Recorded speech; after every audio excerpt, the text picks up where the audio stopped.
Hello friends, இன்றைக்கி நம்ம பார்க்க போகிறது ஜாப்பனி அனிமி சீரீஸான the rising of the shield hero season 2 episode 1 தான் இன்னைக்குள்ள வீடியோவில் பார்க்க போகிறோம். ஒருவேளை நீங்கள் ஆல்ரெடி சீசன் 1 பார்த்துருந்தாலுமே சரி, சீசன் 1ஓட லாஸ்ட் 2 எபிசோட பார்த்துட்டு அதுக்கப்புறமா இந்த எபிசோட பார்க்க ஆரம்பிங்க. அப்படின்னா தான் உங்களுக்கு கதை கண்டினியூவாக புரிய ஆரம்பிக்கும். நான் சீசன் 1க்கான பிளேலிஸ்டோட லிங்கை டிஸ்கிரிப்ஷனில் கொடுக்குறேன், மறக்காமல் போய் பார்த்துருங்க. அண்ட் சீசன் 1 விட சீசன் 2 வேற லெவலில் இருக்கும்.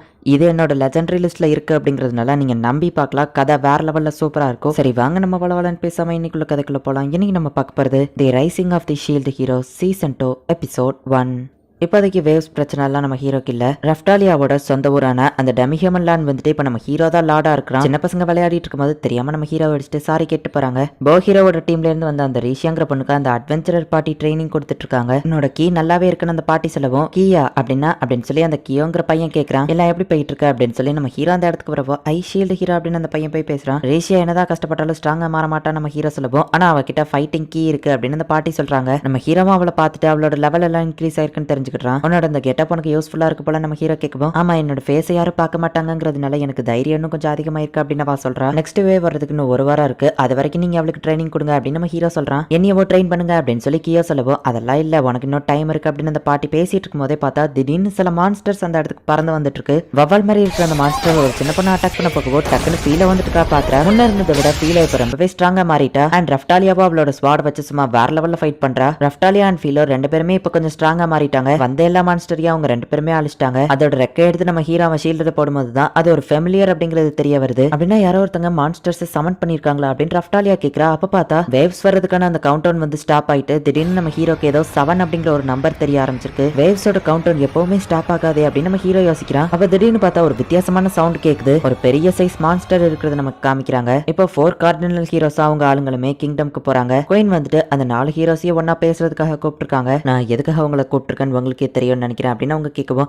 ஆமா நாங்களும் அந்த பேட் மான்ஸ்டர்ஸ் கூட சண்டை போட்டோம் அப்படின்னு சொல்லி மத்த 3 பேருமே சொல்றாங்க. உங்களுக்கு அதை பத்தி ஏதாச்சும் தெரியுமா நம்ம ஹீரோ கேட்கவும், மத்தவங்களுக்கு அந்த லெவலுக்கு எதுவும் தெரியல, அது ஒரு ஃபெமிலியர் மான்ஸ்டர். அது போக இப்போ இந்த ஃபேவோட கவுண்ட் டவுன் வேற ஸ்டாப் ஆயிடுச்சு நம்ம ஹீரோ சொல்லவும், நீங்க சொல்றதெல்லாம் வச்சு பார்க்கும்போது இது ஸ்பிரிட் ஆர்டர்ஸா தான் இருக்கும்னு நினைக்கிறேன். அது ஒரு பேரழிவு அப்படின்னு தான் சொல்லுவாங்க. ஏன்னா அது எந்திரிச்சு வந்துச்சுன்னா எல்லாத்தையுமே அழிச்சிரும் அப்படின்னு அவங்க சொல்லவும், வேவ்ஸ் கூட சண்டை போடுறது தான் ஹீரோஸோட வேலை, எங்களுக்கு இன்னும் நிறைய வேலைகள் இருக்கு, இதுக்கெல்லாம் எங்களுக்கு டைம் இல்ல அப்படிதானே நஃபமி அப்படின்னு மயராசு கேட்கவும், நம்ம ஹீரோ எதுவுமே சொல்லாம இருக்கான். மத்த 3 ஹீரோஸும் கிளம்பிருந்தாங்க. என்ன திரும்பவும் பிரின்சஸ் ஆக்குறத பத்தி எங்க அம்மா கிட்ட கேட்டீங்களா அப்படின்னு மைண்ட் கேட்கவோ, சாரி நான் கேட்க மறந்துட்டேன்னு மயராசு சொல்றான். முட்டா அப்பாயா அப்படின்னு மனசுக்குள்ள நினைச்சிட்டு, இருங்க நானும் வரேன் அப்படின்னு சொல்லி அவன் பின்னாடி ஓடுறா. எப்படி இருக்க ரஷ்யா, உன்னோட பேரண்ட்ஸ் எல்லாம் மீட் பண்ணியா அப்படின்னு சொல்லி போ ஹீரோ கேட்கறான்.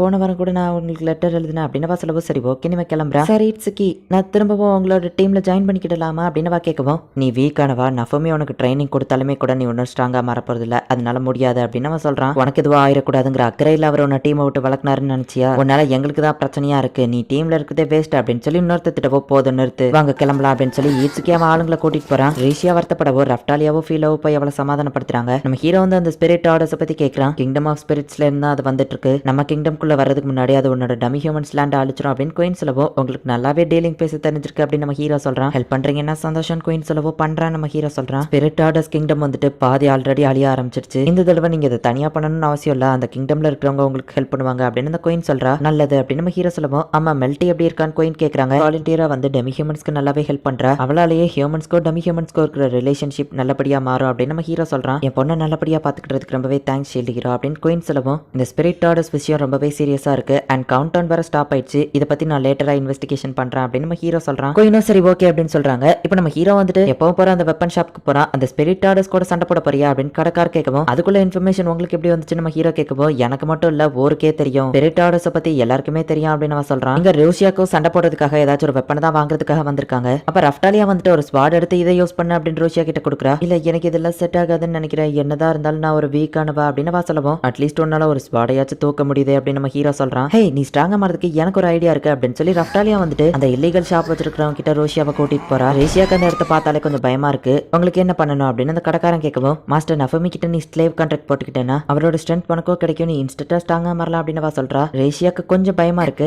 ஹே ஜஸ்ட் நீ அந்த சிம்பிளை மட்டும் உன் செஸ்ட்ல போட்டுக்கோ அவ்வளவுதான் அப்படின்னு சொல்லி சொல்லவும், ரஃப்டாலியா இது நல்ல ஐடியா தான், பட் அவளுக்கு விருப்பம் இல்லாம நம்ம இதை கம்பல் பண்ணி பண்ணக்கூடாது அப்படின்னு நம்ம ஹீரோ சொல்லவும், ஓ ஆமா என்ன மன்னிச்சிரு அப்படின்னு சொல்லி ரஃப்டாலியா சொல்றா. ஓ நஃபுமி உங்களுக்கு என்ன பண்ணணும் அப்படின்னு அந்த கடைக்காரன் கேட்கவும், இப்போதைக்கு எதுவும் தேவையில்ல நம்ம ஹீரோ சொல்றதுக்குள்ள ப்ளீஸ் கெஞ்சி கேட்டுக்கிடுறேன், நான் அந்த ஸ்லேவ் கான்ட்ராக்ட் போட்டுக்கிட்டேன் அப்படின்னு ரோஷியா சொல்லவும், சரின்னு பாவனும் போட்டு விட்டுருதான். இப்போ ரிஷியாவும் வந்துட்டு நம்ம ஹீரோக்கு ஸ்லேவா மாறிட்டா. அண்ட் நம்ம ஹீரோவோட அந்த நோட்டிபிகேஷன்லயும் அது காமிக்குது, ஈட்ஸ்கி ஒன்று மதிக்கணும்னு சொல்லி நீ இவ்வளவு தூரத்துக்கு போராடுறிய, அவ்வளவு தூரத்துக்கு அது இம்பார்ட்டன் நம்ம ஹீரோ கேட்கவும், ஆமா அப்படின்னு சொல்றா. சரி அப்படின்னா என்னால முடிஞ்ச பெஸ்ட் நான் பண்ணி உன்னை ட்ரெயின் பண்றேன் அப்படின்னு நம்ம ஹீரோ சொல்றான். அப்படின்னா நான் அதுக்கு என்ன பண்ணணும் அப்படின்னு கேட்கவும், ஃபர்ஸ்ட் இந்த மாதிரி வித்தியாசமா கத்துறத நிப்பாட்டு அப்படின்னு நம்ம ஹீரோ சொல்றான். ஓ சரி என்ன மன்னிச்சிருங்க அப்படின்னு சொல்றா. நமக்கு டைம் இல்ல, சரி வாங்க ஸ்பிரிட் ஆர்டர்ஸ் கிங்டம்க்கு கிளம்புறான் அப்படின்னு சொல்லி நம்ம ஹீரோ வந்துட்டு கிளம்புறான். அந்த ஸ்பிரிட் ஆர்டர்ஸ் கிங்டம் ரொம்பவே டிஸ்டன்ஸா இருக்கு.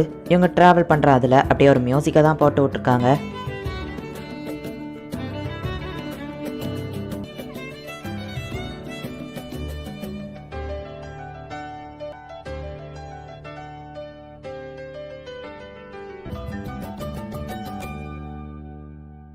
இப்போ இவங்க அந்த ஸ்பிரிட் ஆர்டர்ஸ் கிங்டம் நெருங்குறாங்க. பார்த்தா அங்க இருக்கிற மக்கள் எல்லாருமே அந்த இடத்த காலி பண்ணி போய்கிட்டு இருக்காங்க. மாஸ்டர் நஃபமி அவங்க எல்லாரும் ஏன் இந்த இடத்த விட்டு காலி பண்ணி போறாங்கன்னு ரஃப்டாலியா கேட்கறா. ஸ்பிரிட் ஆர்டர்ஸ்க்கு பயந்துதான் எல்லாரும் ஊரை விட்டு காலி பண்ணி போறாங்க அப்படின்னு நம்ம ஹீரோ சொல்றான். ஆமா மாஸ்டர் நஃபமி ஏன் கூட தான் இருக்காரு, ஸ்பிரிட் ஆர்டர்ஸ் கிங்டம் தான் போயிட்டு இருக்கோம். இதை கேட்டு சொல்றேன். மாஸ்டர் விக்டோரியா நம்ம என்ன பண்ண போறான்னு கேட்கறா அப்படின்னு சொல்லி ஃபீலோ கேட்கும். விக்டோரியா கிட்ட எப்படி நீ பேசுற அப்படின்னு நம்ம ஹீரோ கேட்கும். தெரியல திடீர்னு அவ பேசுறது எனக்கு கேக்குது அப்படின்னு ஃபீலோ சொல்றா. இவங்க தலையில இருக்கிறத ஆண்டனா மாதிரி செயல்படுதான் நம்ம ஹீரோ யோசிக்கிறான். சொல்றத அப்படியே நஃபமி கிட்ட சொல்லிரு, நீங்க 4 கார்டினல் ஹீரோஸோ ஒன்னா சேர்ந்து வேலை பார்க்க முடியலன்னா அட்லீஸ்ட் நீ அந்த ஸ்பிரிட் ஆர்டர்ஸையாச்சும் அழிச்சு காமிச்சிருக்கணும் அப்படின்னு சொல்லி ஃபீலோ மூலியமா விக்டோரியா சொல்றா. ஸ்பிரிட் ஆர்டர்ஸ் கூட சண்டை போடுறது ஒண்ணுதான், 4 ஹீரோஸோ ஒன்னா இல்லாம இருக்கிறது ஒண்ணுதான் நம்ம ஹீரோ சொல்லவும், ஏன் அப்படின்னு சொல்லி ரீஷியா கேட்கறா. 4 கார்டினல் ஹீரோஸோ ஒத்துமையா இருக்கலன்னா பிலோலியல் கோயின் இவங்களை கொண்டுருவாங்கன்னு சொல்லவும், சார் இட்ஸுக்கிவுமா அப்படின்னு சொல்லி அவ கேட்கும். ஆமா நம்ம ஹீரோ சொல்றான். உடனே அவ பயப்படுறா. ஸ்பிரிட் ஆர்டர்ஸ் கிங்டம் கிட்ட நம்ம ஹீரோ நெருங்க அந்த இடம் ஃபுல்லாவே ரொம்ப மோசமாகிட்டே இருக்கு. மக்கள் எல்லாம் அங்க இருந்து காலி பண்ணி போயிட்டு இருக்காங்க. முக்காடு போட்ட ஒருத்தர் கிட்ட இன்னொருத்தன் பேசிட்டு இருக்கான். ஸ்பிரிட் ஆர்டர்ஸை கண்டிப்பா யாராலையும் அழிக்கவே முடியாதுன்னு நினைக்கிறேன், ஆல்ரெடி 3 ஹீரோஸ் வந்து அழிச்சு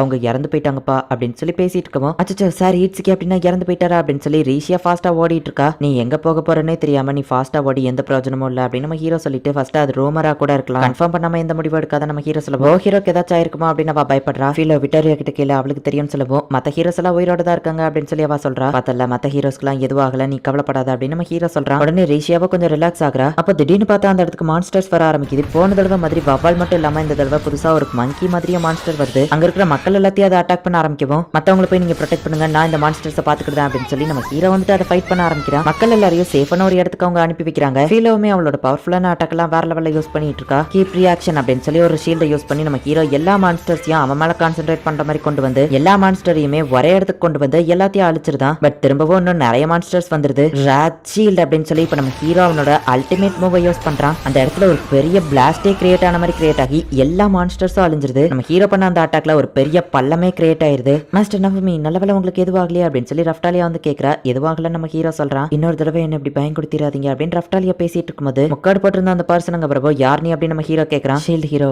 ப்ளீஸ் என்ன கொன்னு இதை எல்லாத்தையும் ஸ்டாப் பண்ணுங்க அப்படின்னு சொல்லி ஒரு லேடி சொல்றா. இந்த இடத்துலயே இந்த எபிசோட் முடியுது. நம்ம ஹீரோ வந்துட்டு ஃபர்ஸ்ட் சீசன்ல வந்து அதை ராத் ஷீல்டு அப்படின்னு சொல்ல மாட்டான், ரேஜ் ஷீல்டு அப்படின்னு தான் சொல்லுவான். பட் இந்த சீசன் 2ல ராத் ஷீல்டுன்னு சொல்றான். ஒருவேளை ஏதோ டிஃபரன்ஸ் இருக்கா என்னங்கிறது எனக்கு தெரியல. பட் ஃபர்ஸ்ட் எபிசோட்லயே கதை சும்மா வேற லெவல்ல சூப்பரா போக ஆரம்பிச்சது. எனக்கு ரொம்பவே பிடிச்சிருந்தது. இதை மட்டுமே நான் சூப்பர்னு சொல்லிட மாட்டேன், ஏன்னா இதுக்கப்புறம் வரப்போற எபிசோட்ஸ் இன்னும் வேற லெவல்ல இதை விட சூப்பரா இருக்கும். சோ மிஸ் பண்ணாம பார்த்து என்ஜாய் பண்ணுங்க. அண்ட் உங்களுக்கு இந்த வீடியோ பிடிச்சிருந்தது அப்படின்னா லைக் பண்ணிட்டு அப்படி மறக்காம நம்ம சேனலை சப்ஸ்கிரைப் பண்ணிருங்க. தேங்க்யூ ஃபார் வாட்சிங். Bye guys. நெக்ஸ்ட் எபிசோட்ல மீட் பண்ணலாம்.